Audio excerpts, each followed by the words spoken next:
Le ton était ferme et le message sans équivoque. La France a pour la première fois demandé au Rwanda de cesser son soutien au M23, le groupe rebelle qui sévit dans l'est de la République démocratique du Congo. Il est accusé par Kinshasa et par un rapport de l'ONU de bénéficier d'un appui de Kigali.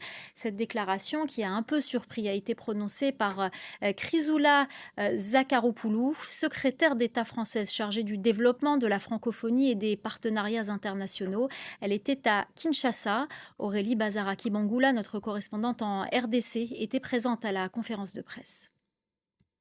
La situation dans l'est du pays est tragique, c'est insupportable et inacceptable.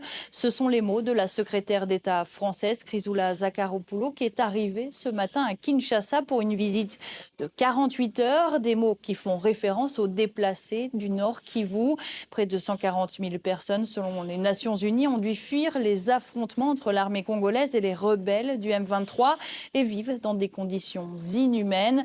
La France appelle le M23 à respecter le cessez-le-feu décidé lors du mini-sommet de Luanda, mais surtout, la France condamne pour la première fois le soutien du Rwanda aux rebelles du M23. Le M23 doit cesser les combats, se désengager et rendre les territoires occupés à l'armée et aux autorités congolaises.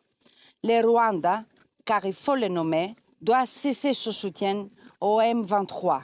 Il faut en finir avec la répétition de l'histoire dans cette région.